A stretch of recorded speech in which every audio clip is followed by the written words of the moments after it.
her own flesh and blood. She breaks a sacred bond. I had to accept that they weren't coming back. How can we comprehend a woman who drowns her 2 young boys? In a dark car, they're floating and they're screaming for their mother.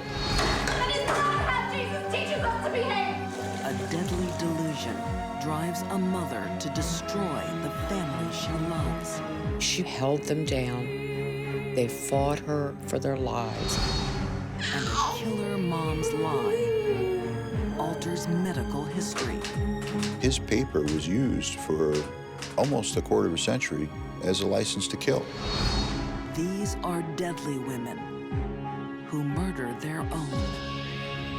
They are mothers who kill.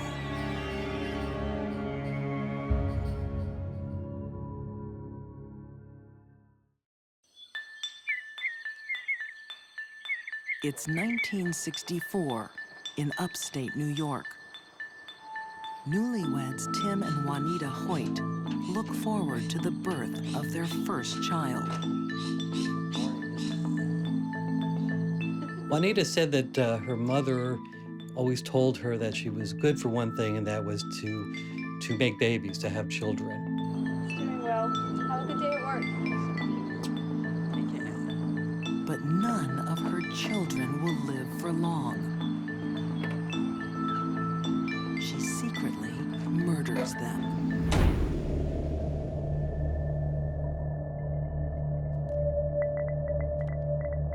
Her first victim is 3-month-old Eric. Home alone together, Waneta smothers him. Smothering an infant is, unfortunately, a very easy thing to do, and it shows no marks.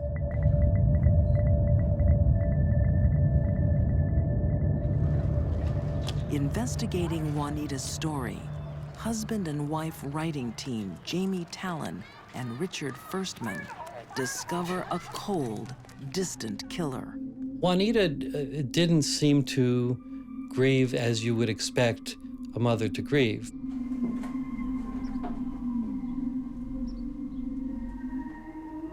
You know, when you have a baby, you take the baby in your arms, you hold the baby. She would never do that. She was very distant. If you look at pictures, she kept them, you know, at arm's distance. At the time, Waneta's coldness goes unnoticed. 3 years later, she strikes again, taking 2 lives in just 2 weeks. Her 6-week-old daughter and her 2-year-old son. I don't think you can even call her a mother. Anybody who takes their children away cannot be called a mother. No one suspects Waneta, especially her husband, Tim. Instead, murder is misdiagnosed as illness, a frightening new disease taking young children in their sleep. The doctors call it SIDS. SIDS is sudden infant death syndrome. And basically, this is a diagnosis that is given to children under 1 year of age who die in their crib, who die while they're asleep. The only time a forensic pathologist will certify a death as due to SIDS is when they've ruled out all other possibilities.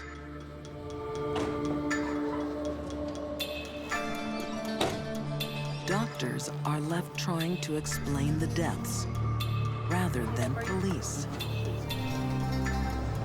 When Waneta and Tim are expecting their 4th child, one doctor is determined to stop another family tragedy. Dr. Alfred Steinschneider was sort of recreating his research world to understand why babies die inexplicably for no apparent reason. And along came Waneta Hoyt. Here he could follow the 4th baby, and maybe the key to unraveling SIDS was in his hands. Waneta's new daughter, Molly, is monitored at Dr. Steinschneider's sleep clinic. She was a happy little girl. She was just a joy to have around, you know, just a sweet little girl. Corinne Dower was one of the nurses who cared for baby Molly. Molly came in as a SIDS patient. We rocked her, we walked her, we fed her, and she was doing well. So how's she doing today, nurse? She's still responding already. Well, I'll leave you some. The nurse's only cause for concern is Molly's mother. She seems distant, uncomfortable with intimacy. She never hugged it, never kissed it, never said, you know, anything. She just... And I thought that's a little strange. And that's kind of what led them to suspect that there was something else going on here. They have this mother who seems to really have no connection to the baby, and then these babies are dying mysteriously. The nurses believe this medical investigation should be a murder investigation. Their boss doesn't agree. Yes, nurse. I'm really concerned about Waneta Hoyt and her nurse child, Molly. In what way? I'm sorry. The nurses were very vocal in expressing to Dr. Steinschneider what they felt was going on here. Doctor, it's just too suspicious. And several of them went to him and said flat out that she's killing her babies. What are you basing this on, feeling or facts? Corinne's worst fears unfold. Enough. Now, I'm very busy, so if you don't mind. Because Dr. Steinschneider, he discharged her. And I said, if you send her home, that lady is going to kill her. And he said, you're just another hysterical nurse. So what can you do? Baby Molly Hoyt is sent home with her mother. It would simply be a matter of time. And then about 11:15, when we were getting ready to go off duty, I said, Joyce, what do you think? Do you think she's still alive? And of course, when I came on duty the next day, she was dead.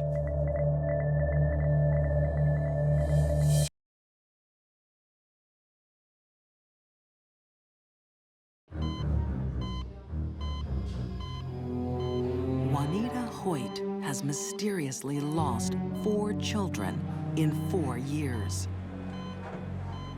Her doctor blames sudden infant death syndrome. Oh, isn't he adorable? Her nurses have the correct diagnosis. This mother is a killer. No facts involved. These are facts. The nurses suspected it, but they had no power to investigate. Look, I've heard enough. And people didn't want to believe that a mother would kill her own children.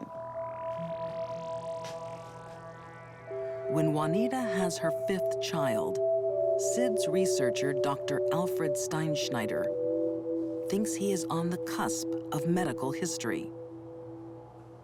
He was looking for families with these multiple deaths because he wanted to bring the next child into the laboratory to see if there was any way that they could figure out why babies die of SIDS. The doctor is developing a breakthrough theory that SIDS is hereditary. Waneta Hoyt's tragedy seems the perfect case to prove it. See you, big fella. After monitoring the newborn in his clinic, he sends him home with his mother. The nurses protest. But Dr. Steinschneider is determined to prove his theory.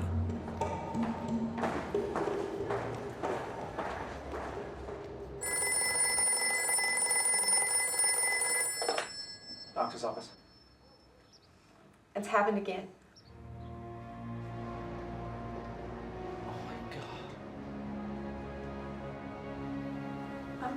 Is there something wrong, Doctor? They wept when he died. Noah Hoyt has died. This one nurse said she couldn't even look at Dr. Steinschneider. I warned you. She said, I told you so. I told you so. Medical research allows another murder. You really can't distinguish between SIDS and what they call a gentle smothering. So when you don't have any really hard evidence, it's very difficult to make an accusation. With every tragic death, Waneta Hoyt gets more attention. It's exactly what she wants. She suffers from a disturbing psychological illness, Munchausen syndrome by proxy. And this is basically where women, it's almost always women, will cause illnesses or even deaths in their own children in order to gain sympathy and attention for themselves. Waneta Hoyt is, you can't think of a more classic case than hers. But in 1971, Waneta isn't diagnosed or investigated. Dr. Steinschneider publishes her case as proof that SIDS is hereditary. He becomes famous as doctors around the world follow his research. Steinschneider had the chance to intercede, to save these babies, and yet what he did was take these cases, take these deaths, and turn them into a theory that was fraudulent. So he used these deaths to advance his own career. And there's really nothing more cynical than that. For the next 22 years, SIDS research is sent off on the wrong track. And Waneta Hoyt, child killer, remains free. Until District Attorney Bill Fitzpatrick takes a look at Dr. Steinschneider's research paper. Pretty obvious to me that they were talking about the murders of 5 children. Bill Fitzpatrick believes the doctor's theory allowed Waneta and other mothers to murder with impunity. His paper was used for almost a quarter of a century as a license to kill. Sergeant, I brought in my photographs of my babies just to show you how beautiful they were. Aged 46, Waneta Hoyt is called in for an interview. I was actually watching through a glass partition, and Trooper Mulvey, in a very, very gentle voice, told her, Waneta, you know, this is not the way the kids died. These are my babies. My babies. In our wildest dreams, we didn't think we would get a confession. You don't have any crime scene photos. You don't have any eyewitnesses because Waneta was the only one there when the babies died. You're telling me that this was all coincidence? And there came a time where she, put her head down for a second. I'll never forget these words. She looked up in a very sorrowful voice and said, I've asked God so many times to forgive me.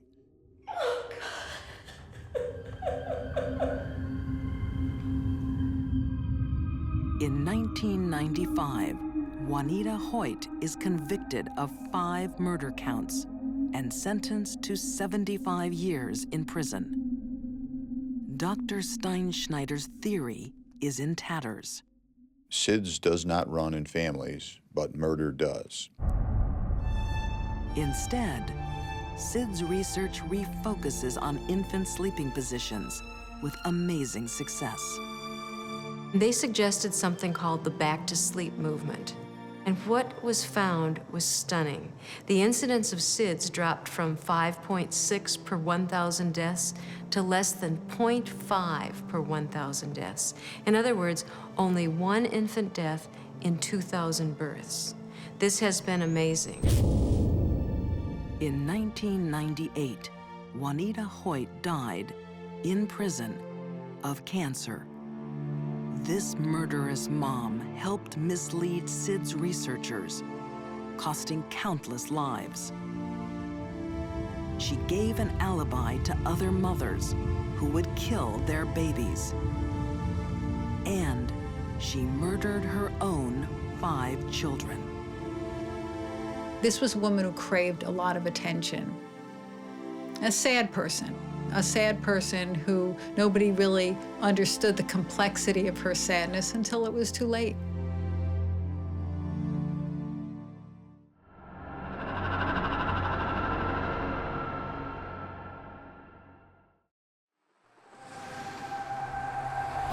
Some mothers murder for attention.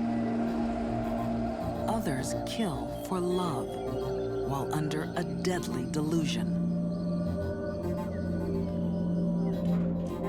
On a summer's morning, a young family are playing happily in their living room. But these 5 children are in terrible danger. Their own mother is tortured by a monstrous urge. She wants to kill them.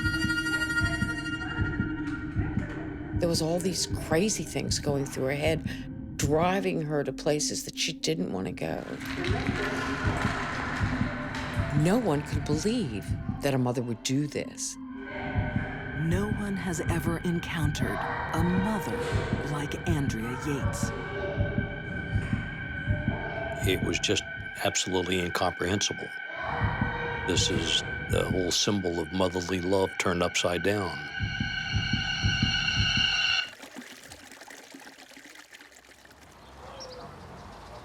To their friends in Houston, Texas, Rusty and Andrea Yates are a loving, devout couple.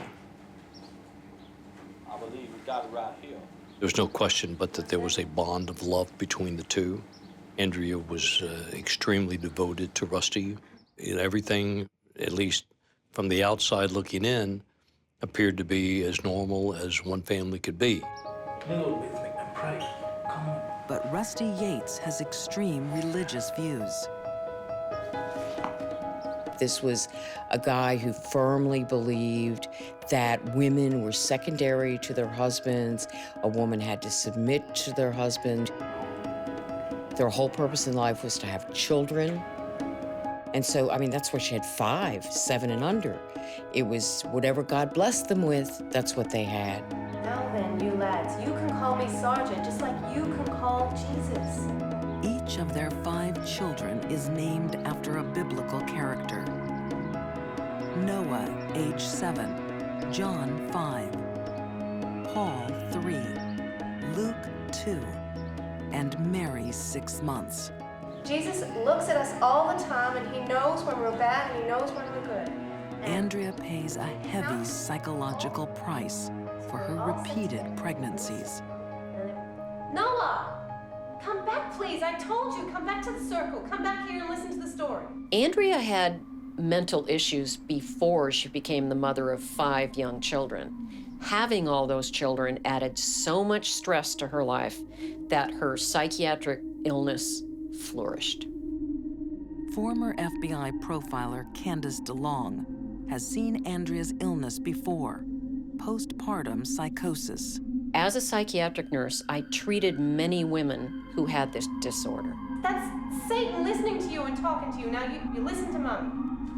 A woman becomes so severely depressed after the birth of a child that the depression spirals down into a psychosis. They are really out of touch with reality. These women may hear voices or become delusional.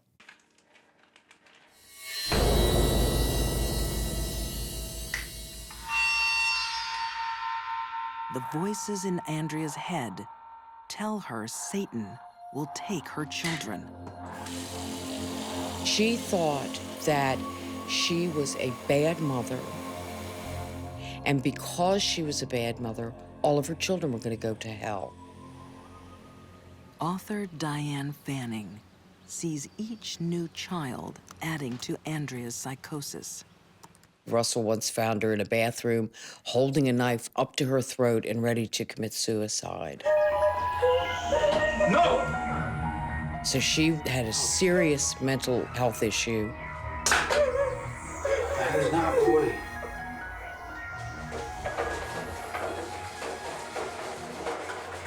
And she was obsessed with these dark, dark thoughts about what a horrible mother she was. Boys,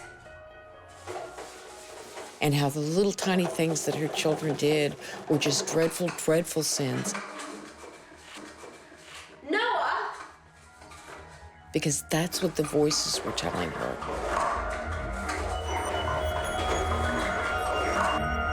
Noah, quit it! That is not how Jesus teaches us to behave! What about this one? For 2 years, she is in and out of psychiatric treatment. But the healthcare system limits her stays. The mental health professionals did not feel that she should be leaving. The insurance ran out, and there was no way they could pay for it without the insurance. Psychiatrists also warn against having any more babies. Husband Rusty has other ideas. His fundamentalist religion demands another child. After the arrival of Andrea's 5th baby, Mary, she hatches a plan to protect her children. Satan can't take them to hell if she sends them to heaven first. She loved them so much that she took their lives.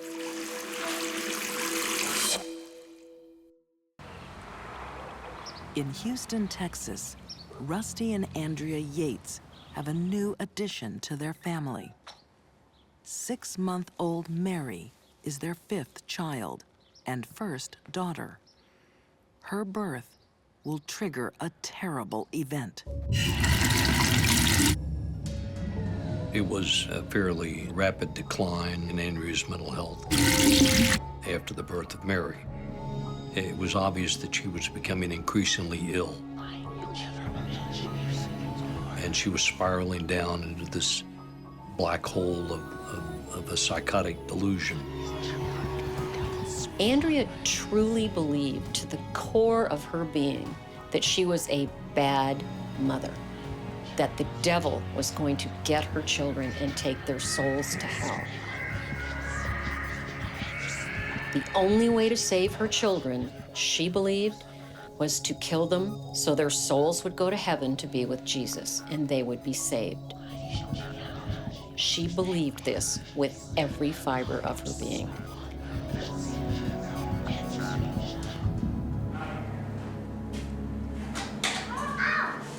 Noah, take that out of your brother's mouth. On the morning of June 20th, 2001, Andrea acts on her deadly delusion. Sit down now. Come on, honey. Let's just leave those for kids. Huh? Noah, you come and take charge of your mother, okay?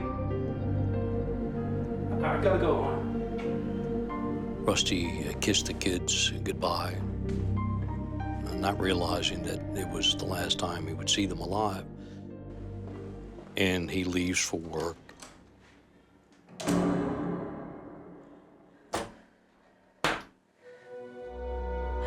Andrea Yates very carefully filled the bathtub with water.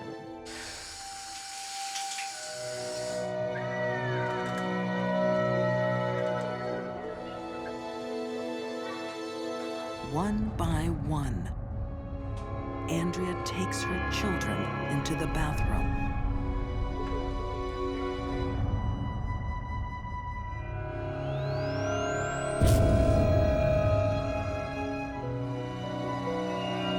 She drowned them in the tub, held them down. They fought her for their lives.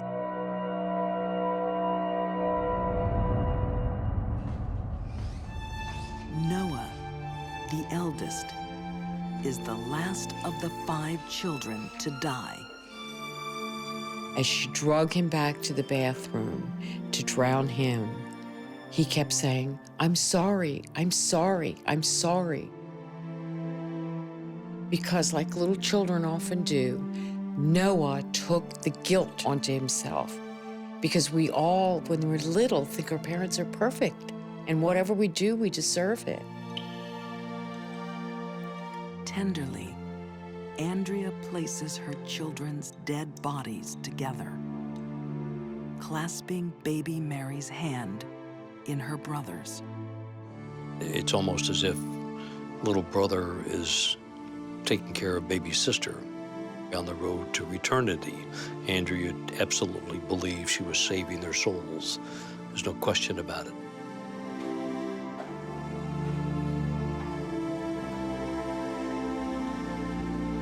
Calmly, Andrea calls her husband. You need to come home. After Andrea drowned the children, she did not try to cover up her crime. She called the police and told them to come over. She called her husband and told him to come home. Why would she do that if she believed what she had done was wrong? There's no explanation. She wouldn't. Rusty stands by the wife who murdered his own flesh and blood. He realizes that mental illness caused what occurred. He's never blamed her for taking the lives of their children. Under Texan law, Andrea Yates faces death by lethal injection. She should have been put into a hospital right away, but instead she was put on trial, threatened with a death sentence. She wasn't a heinous capital murderer. She was a sick, sick woman, and she needed help, not the spectacle of a trial. I don't think a civilized society should ever execute the mentally ill when they are compelled to commit a crime because of their illness. But she wants to be executed. She didn't want a trial. She didn't want me as a lawyer. She wanted to go immediately to death row because she believed in her unreal world that Satan lived within her. And by being executed, she would save the world from the devil. Andrea Yates escapes the death penalty. In March 2002, she is sentenced to life in prison. There is so much tragedy in the story of Andrea Yates. 5 children had their lives taken away before they really had a chance to live them. That is just so inconceivably horrible. 5 children at once. Andrea, too. She is a victim of her own mental health. She will never, ever recover from this.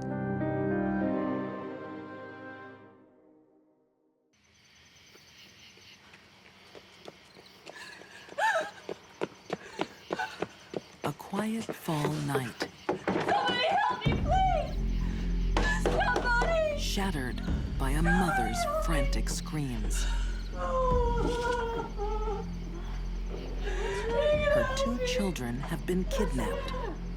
A black man's taking my baby! A black man's taking my baby! She stopped at a traffic light on Highway 49. She said that a man jumped in the car and told her to get out. Get out the car! Right there! In the back seat! He just got in the car and drove away. I try not to even think about what those kids faced because it can become overwhelming. I can't! I can't!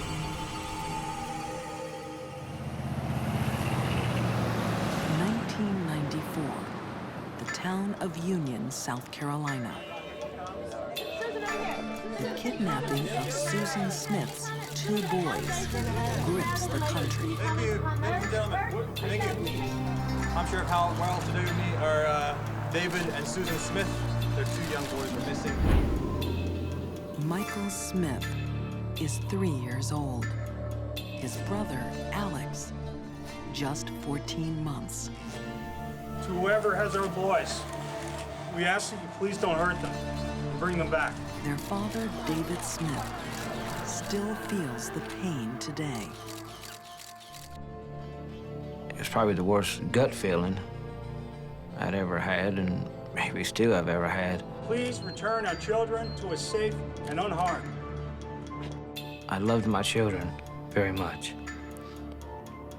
And they were, all I had.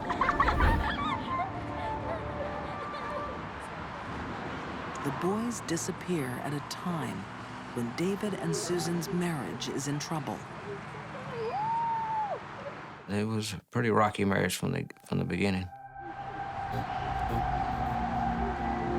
She fell for somebody that was actually her supervisor where she worked. And so things started falling apart. Susan is in love with Tom Findlay, a wealthy local businessman. So when are we gonna meet next? Soon. I promise you. Anytime before the weekend. In the middle of '94, we decided to separate, and we filed for divorce. But as the search for their children continues, David and Susan are united in grief. As newspaperman Gary Henderson watches Susan, his reporter's instinct kicks in. I never saw any real tears. I heard sounds that sounded like someone trying to cry. I don't know how else to put it, and I can't imagine life without them. Susan, you know I noticed immediately she was speaking in the past tense, and that sort of sent a flag up for me. Why would you be speaking of these kids in the past tense if you really thought they were still out there alive somewhere? Law enforcement officers are also skeptical. They put Susan on a lie detector. Susan continually failed one question on the polygraph. Do you know where your children are?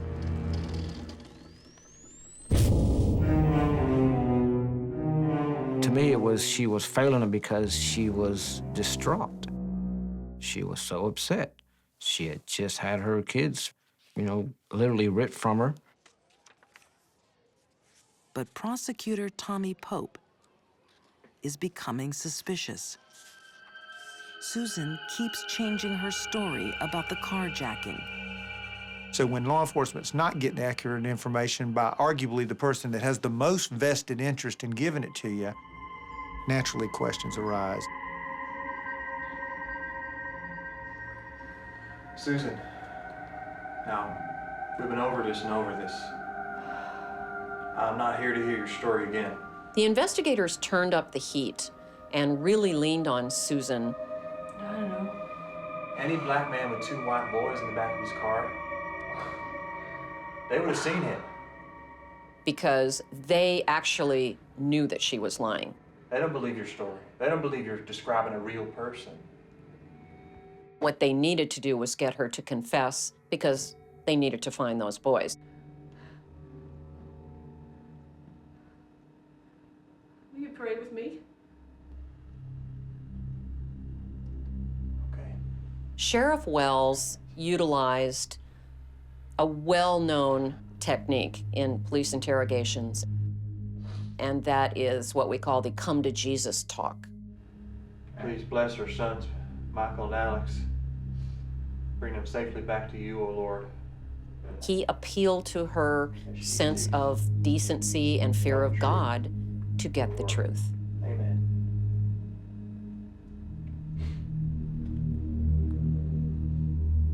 After After 9 days of lies, Susan admits to the awful truth. I killed my boy. I drove them into the lake. And I threw them in. I drove them into the lake.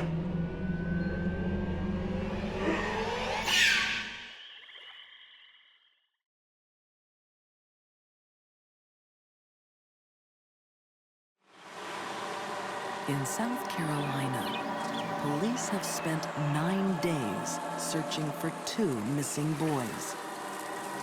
But the little boys haven't been kidnapped. They've been murdered, drowned by their own mother. I had to accept that, we weren't going to find them, that they weren't coming back.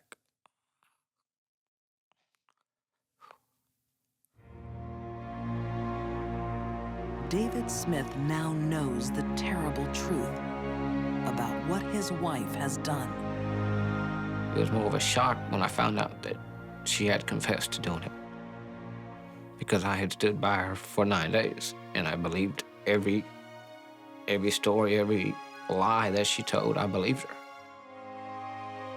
It was hard to look at her and believe she could have done something like that.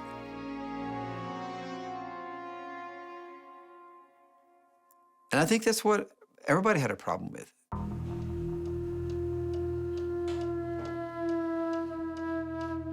The vast majority of mothers who kill their children do so accidentally in a fit of rage. They go to hit the child, and they hit the child too hard. That is not what was happening with Susan Smith. Susan is haunted by a violent past. Not listen to you anymore. I came in like 5 minutes ago. What the hell are you doing? You sitting there on the couch? A lot of things happen to Susan that don't happen to other people. Push me, huh? You think you can push me and get away with it? Yeah! I don't think so. Let's not. Susan did have a very hard childhood coming up. Her father killed himself when she was very small. She was molested by her stepfather.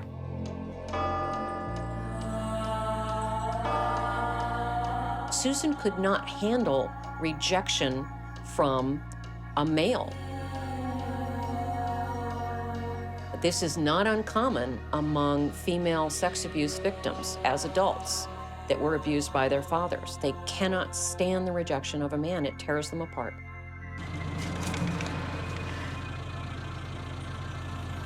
On the day the boys disappear, Susan suffers the rejection that she dreads.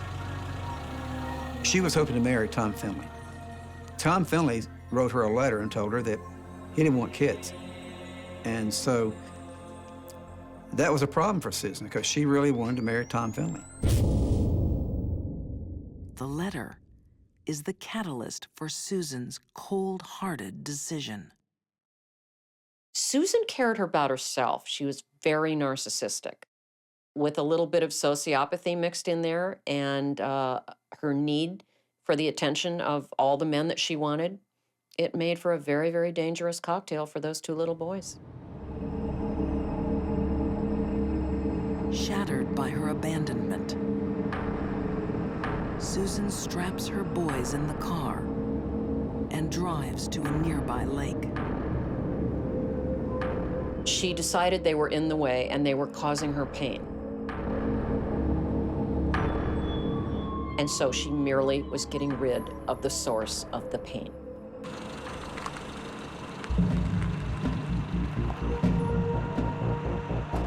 Susan stopped at the top of that ramp, which is a pretty good fall down to the lake.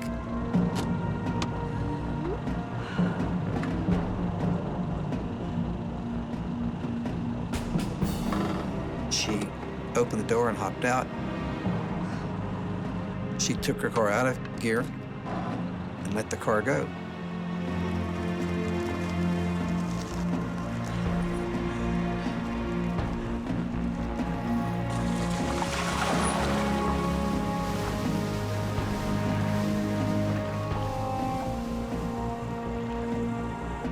She said that when the guy took her kids, that they were screaming, "Mommy, Mommy." I bet they were.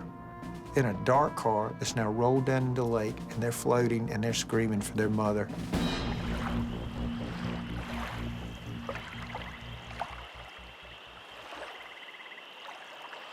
Who knows how long it took the children to die? How long did they float out there before the car turned upside down and dropped into the water? In the car, there would have been panic. They were restrained in their car seats, so they could only reach up just far enough to keep their nose above water. In all likelihood, they would have experienced panic, terror, as they could no longer get a breath. Michael and Alex are found 9 days later, still strapped into their car seats. When the diver found that the car's upside down, you know, it's murky because it's been filled with water, and the lake water was dark. But he saw a small hand kind of pressed against the glass. A lot of guys I'd worked with for years, grown men who had worked hard on this case, that had struggled to try to bring those boys back home, and they were just openly weeping. In July 1995, Susan Smith is found guilty of 2 counts of murder. Susan's unusual in that the murder of her sons was premeditated, very cold-hearted, very cold-blooded. It had nothing to do with losing her temper. It all had to do with making her life temporarily better. And in that regard, she's a very unusual mother. Thank God. Susan is sentenced to 30 years in prison.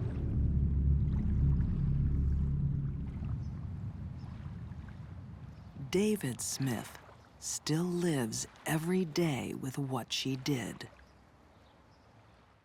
There's no answer to give somebody on how to deal, especially with the loss of a child. You have to find it inside yourself. I forgave Susan for what she did a long time ago, because to me it was, keeping that in was letting her win, and I had to let that go to move on. I don't ultimately think that death would have been the best punishment, because this way now she has to live with, she has to wake up with every day what she did to Michael and Alex.